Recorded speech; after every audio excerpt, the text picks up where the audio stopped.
নরেন্দ্র মোদীর নেতৃত্বে বিশ্বাস উন্নয়ন ও জনকল্যাণের 12 বছর পূর্তি উপলক্ষে রানীর বাজার পৌর পরিষদ অফিসের গীতবিতান হলে এক জনকল্যাণ শিবিরের আয়োজন করা হয়।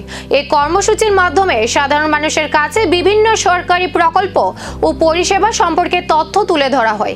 পাশাপাশি সরকারি সুবিধাগুলি আরও সহজে মানুষের কাছে পৌঁছে দেওয়ার বিষয়েও গুরুত্ব দেওয়া হয়। অনুষ্ঠানে উপস্থিত ছিলেন মন্ত্রী সুশান্ত চৌধুরী, বিজেপি রাজ্য সভাপতি অভিষেক দেবরা, রাজ্য কমিটির সাধারণ সম্পাদক বিপিন দেববর্মা সহ অন্যান্য নেতৃবৃন্দ ও জনপ্রতিনিধিরা।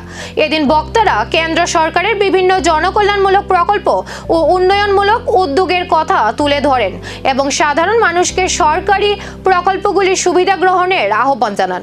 আমাদের তো সভাপতি নিযুক্ত হওয়ার পর প্রত্যেকটা জেলাতে আমি যাচ্ছি সভাপতি হিসেবে সমস্ত কার্যকর্তার সাথে মত বিনিময় হয় এবং সমস্ত কার্যকর্তাদের কথা শোনা এবং আগামী দিনের রণকৌশল কী হবে সে সমস্ত বিষয় নিয়ে আমরা প্রথমে সাউথ জেলা করেছি, গতকালকে আমরা মোবাইল জেলা করেছি, আজকে সুন্দরগ্রামীণ জেলাতে আমাদের প্রবাসী কার্যক্রম কর্মী সমর্থক যারা আছেন তাদের উদ্দেশ্যে একশোবার তাদেরকে ভারতীয় জনতা পার্টিকে তৃণমূল স্তরে বুথ স্তরে মজবুত করা, সেবার মাধ্যমে সংগঠন যেটা আমাদের সেবার মাধ্যমে আমাদের সংগঠনটা আরও শক্তিশালী করতে হবে এবং সমাজ পরিবর্তনের মাধ্যমে আমাদের সমাজকে সুদৃঢ় করতে হবে এবং যুব সম্প্রদায় ভারতবর্ষের 69% যুবকদের বসবাস, সমস্ত অংশের যুবকদের আহ্বান থাকবে তারা যেন এগিয়ে আসে এবং ভারতীয় জনতা পার্টিকে মজবুত করে। আমাদের প্রচুর সংখ্যক মহিলারা আমাদের সমর্থন জানাচ্ছে ভারতীয় জনতা পার্টির মোদীজির মানিক সাহাজির কাজকর্ম দেখে। তো আমাদের তৃণমূল স্তরে পার্টি যেন আরও মজবুত হয়, শক্তিশালী হয়, এটাই একটা বার্তা থাকবে।